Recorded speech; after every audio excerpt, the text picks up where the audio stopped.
सेथि बान्थाखौ मोननो हादों सोमावसार बसुमतारी आरो बिथांजों बिमा दङ हिरिम्बा बसुमतारी बिथांखौ सिगाङाव फैनो खावलायबाय जोङो बिथांमोननो गांसे मान बिलाइ आरो जोङो 10,000 रां लोगोसे गांसे बिजाब अरनि गांखं डक्टर एपिजे आब्दुल कालामनि कमल कुमार ब्रह्म बिथां गेदेमानि जिउ खौरां बिजाब आबसुजों सेबखांजानाय मुगानि साखि आबसु इन द निउज आरोबाव कमल कुमार ब्रह्म देरहासार बान्था मोननो हानाय दासिम बुकलेट गांसे बेखौ बिथांमोननो जोङो गथायनाय जागोन गिबि बान्थाखौ हरजेननो थाखाय दिनैनि बे गाहाय आलासि डक्टर जोंसार ब्रह्म सार बिथांखौ आं खावलायगोन मान बिलाइखौ गथायनो थाखाय बिथाङा बड'आव मोनदों 98 इंलिसाव मोनदों 69 मैथमेटिक्सआव मोनदों 95 जेनेरेल साइंसआव मोनदों 84 सशियल साइंसआव मोनदों 96 एडवांस मैथमेटिक्सआव मोनदों 92 गासै 534 जौखोन्दो 89 बान्थाखौ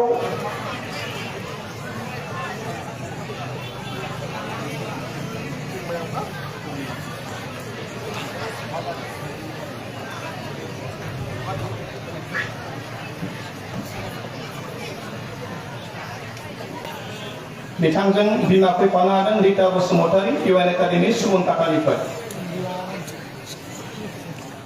बेखेवगिरि आलासि नीलकान्त गयारी सार बर' थुनलाइ आफादनि गाहाय नेहाथारि बिथांखौ आं खावलायदों बिथाङा इउएन एकाडेमि सुबुं थाखानिफ्राय बिथाङा बड'आव मोनदों 100 इंलिसाव मोनदों 80 मैथमेटिक्सआव मोनदों 90 साइंसआव मोनदों 90 सशियल साइंसआव मोनदों 86 आरो इलेक्टिभआव मोनदों 87 टोटल 533 88.83%।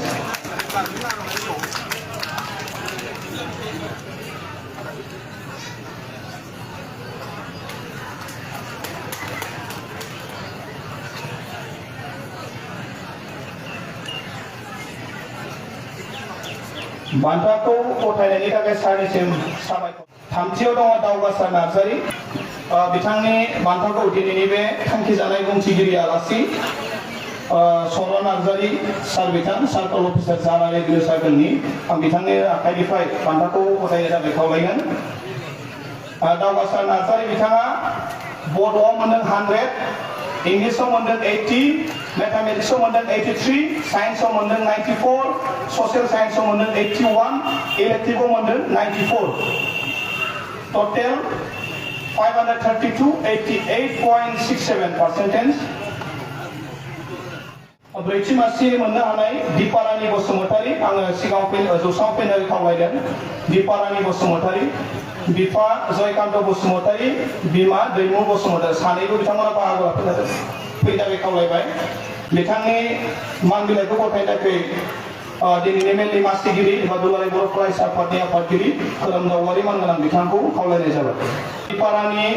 बसुमतारीया बड'आव मोनदों 94 इंलिसाव मोनदों 78 मैथमेटिक्सआव मोनदों 98 जेनेरेल साइंसआव मोनदों 78 सशियल साइंसआव मोनदों 85 इलेक्टिभआव मोनदों 97 टोटल 530 88.33।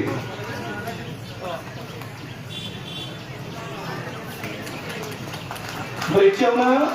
सासे अनरबादों सोरांसा बिथांमोनखौबो फैफानो खावलायगोन बे समाव बान्थाखौ गथायनायनि थाखाय मानगोनां बिथांनिसिम साबायखर बावबाय आरो नाजावफैनायनि थाखायबो साबायखर बावबाय सोरांसा बसुमतारीखौ आङो जौसाङाव फैनो थाखाय खावलायदों आरो बिथांनि मान बिलाइखौ गथायगोन दिनै बे आलारि बाथि फोजोंगिरि बर' थुनलाइ आफादनि बारग' लोगो आफादगिरि सीताराम बसुमतारी सार बिथां आं बिथांखौ बान्थाखौ गथायनो थाखाय खावलायगोन सोरांसा बसुमतारीया गुरुदेव ब्रह्म बोर्डिं स्कुलनिफ्राय बिथाङा बड'आव मोनदों 100 इंलिसाव मोनदों 82 मैथमेटिक्सआव मोनदों 92 जेनेरेल साइंसआव मोनदों 87 सशियल साइंसआव मोनदों 85 इलेक्टिभआव मोनदों 84 टोटल 530 88.33%। बान्थाखौ गथायनायनि थाखाय सारनिसिम साबायखर थाबाय आरो नाजावफैनायनि थाखायबो बिथांमोननिसिम साबायखर बावनाय थाबाय बाथि मासियाव मोननो हादों सुजुमा मोसाहारि बिथांखौबो आङो सफैनो खावलायबाय सुजुमा मोसाहारि बिथांखौ दिमाखौ मोननो हादों हांमा मोसाहारि इउएन एकाडेमि नावकाटानिफ्राय सिगाङाव बै जौसाङाव फैनो थाखाय खावलायबाय आरो बिथांनि मान बिलाइखौ गथायनो थाखाय दुलाराय बर' फरायसा आफादनि बोसोनगिरि आदा बिसोमखोर बसुमतारी बिथांखौ खावलायनाय जाबाय बिथाङा बड'आव मोनदों 86 इंलिसाव मोनदों 83 मैथमेटिक्सआव मोनदों 92 जेनेरेल साइन्सआव मोनदों 88 ससियेल साइन्सआव मोनदों 88 इलेक्टिभआव मोनदों 92 टोटल 529 88.17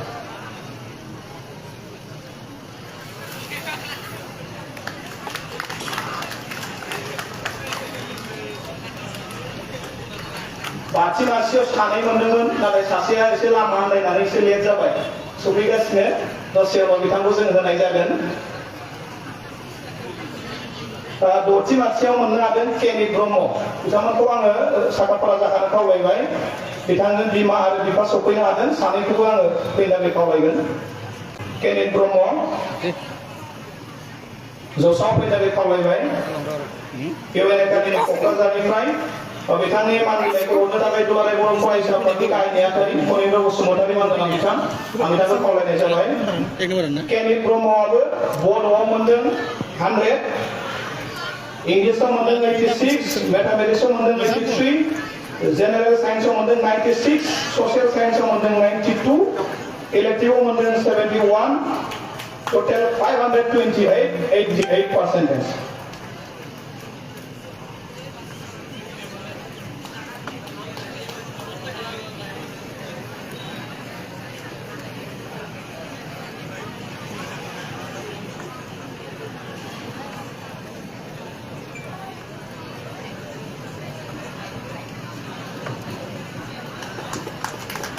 स्निथि मासियाव मोननो हादों Dipanita Basumatary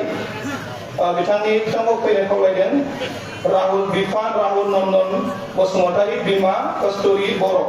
Bhakatpara higher secondary school भकतपारानिफ्राय आं बिथांमोनखौ ज' फैनो खावलायबाय आरो बिथांनि मान बिलाइखौ गथायनो थाखाय सालबारि हायार सेकेन्डारिनि मानगोनां प्रिन्सिपाल कृष्णान बसुमतारी सार आं बिथांखौ खावलायनाय जाबाय बिथाङा मोनदों बड'आव 94 इंलिसाव मोनदों 80 मैथमेटिक्सआव मोनदों 87 जेनेरेल साइन्सआव मोनदों 80 ससियेल साइन्सआव मोनदों 88 इलेक्टिभआव मोनदों 98 टोटल 527 87.83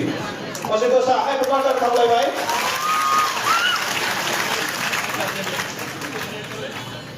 स्निथियावनो सासे मोनबावदों स्वर्णलता नार्जारि बिथांमोनखौबो आङो फैखानो थाखाय खावलायबाय बान्थाखौ गथायनायनि थाखाय सार बिथांनिसिम साबायखर बावबाय आरो नाजावफैनायनि थाखाय बिथांमोननिसिम साबायखर बावनाय थाबाय स्वर्णलता नार्जारि बिथांनि बिमा फैनो हादों राधा नार्जारि पिएमसि दक्षिण बिजनि हाई स्कुलनिफ्राय दा बिथांनि मान बिलाइखौ गथायनो थाखाय बीबी किसान कलेजनि प्रिन्सिपाल मानगोनां सार डक्टर केशव बसुमतारी सार बिथांखौ खावलायनाय जाबाय स्वर्णलता बिथाङाबो बड'आव मोनदों 91 इंलिसाव मोनदों 80 मैथमेटिक्सआव मोनदों 89 जेनेरेल साइन्सआव मोनदों 88 ससियेल साइन्सआव मोनदों 92 इलेक्टिभआव मोनदों 87 टोटल 527 87.83 आखाइ खबनानै खावलायबाय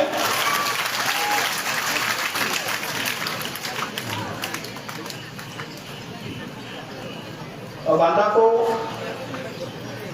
मान बावनायनि थाखाय सारनिसिम साबायखर थाबाय आरो नाजावफैनायनि थाखायबो साबायखर जासिनाय थाबाय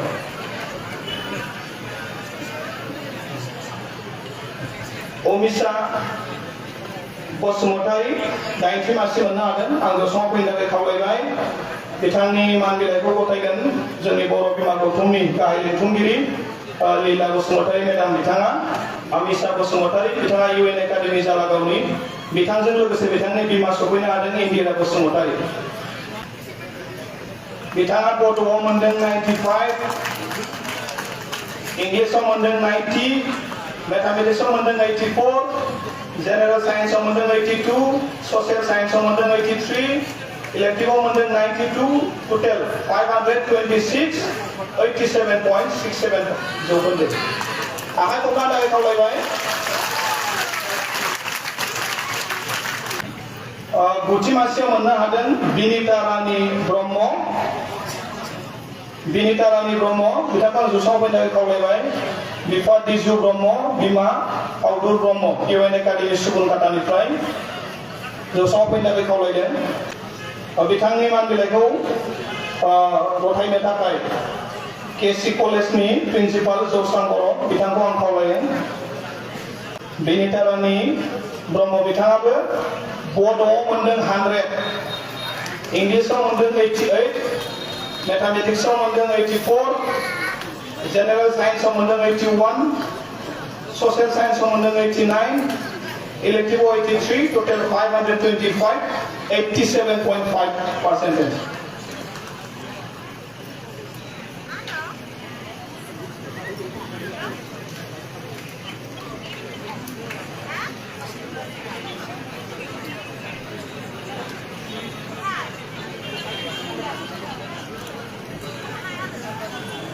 जिथि मासिनि ओम प्रकाश मोसाहारि फैनो थाखाय खावलायदों।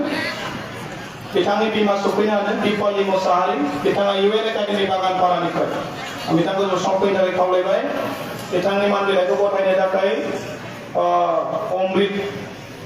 बर' गोरायुं दक्षिण बिजनि फरायसालिमानि बिथांखौ आङो बान्थाखौ गथायनो थाखाय खावलायबाय।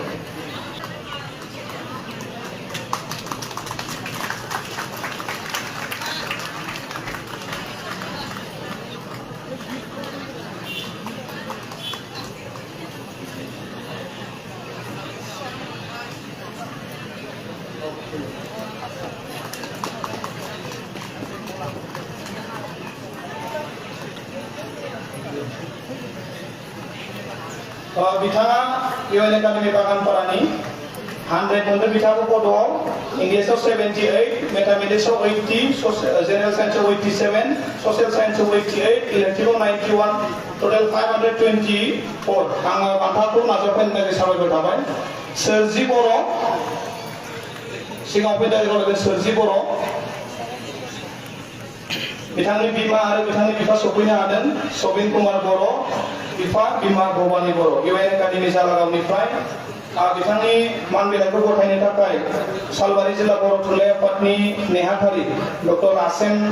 रसेन मोसाहारि बिथांखौ आं खावलायनाय जाबाय। बिथाङा बड'आव मोनदों 95, इंलिसाव मोनदों 91, मैथमेटिक्सआव मोनदों 83, जेनेरेल साइंसआव मोनदों 87, सशियल साइंसआव मोनदों 85, इलेक्टिवआव मोनदों 83, टोटल 524, 87.33।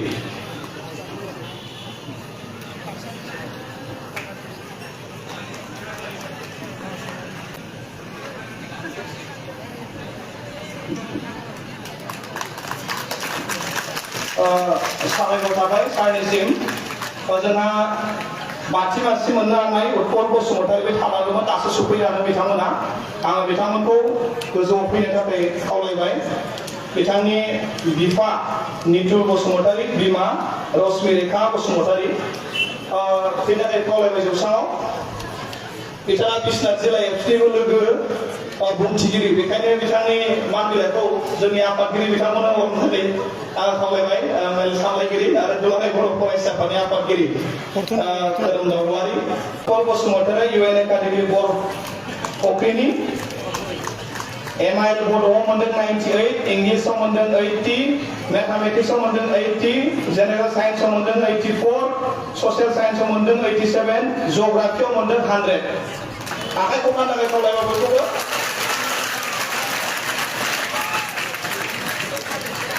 88.17% मोनदोंमोन बिथाङा। जोंहा सासे दंबावो बर' बिजोङाव फरायनानै सेथि बान्था मोननो हानाय हिरामणि राभा। आं खनसेनो गोसोआव फैनो थाखाय खावलायबाय। हिरामणि राभा बिथांनि बिफा राजेश राभा बिथां सफैनो हादों। जोङो बर' बिजोङाव फरायनाय गुबुन गुबुन हारिनि बर' बिजों फरायनाय बिथांमोननो जोङो मान बिलाइ लोगोसे गासै बिजाबा एखे ओमफ्राय बेजों लोगोसे जों 5,000 रां होनाय जायो बेखायनो बिथाङा सिगाङाव फैनानै खावलायबाय दुलाराय बर' फरायसा आफादनि लोगो गाहाय नेहाथारि दिनेश ब्रह्म मानगोनां बिथांखौ मान बिलाइखौ गथायनो थाखाय खावलायबाय बिथाङा सालाकाथि हाइ स्कुलनिफ्राय उथ्रिसारनो हादों बड'आव 88 मोनदों इंलिसाव 45 मेथामेटिक्सआव 53 जेनेरेल साइन्सआव 66 ससियेलाव 69 इलेक्टिभआव 86 टटेल 407 67.83 जौखोन्दो गुबुन बोसोराव जोंहा साथाम साब्रै थायोमोन देग्लाय जों सासेल' दासिम जोङो मोननो हादों बान्थाखौ गथायनायनि थाखाय आं आदानिसिम साबायखर थाबाय आरो नाजावफैनायनि थाखाय साबायखर थाबाय 20थि कमल कुमार ब्रह्म देरहासार बान्था मोननो हानाय फरायसाफोरनि मान बावनाय हाबाफारिया एसेयावनो जोब्बाय दा बिथांमोनखौ जयै मोनसे फटक साफायनो थाखाय नागिरदों आङो बयखौबो जौसाङाव गाखोफिननो थाखाय खावलायबाय बयबो मान बिलाइखौ जाहाथे लाफायो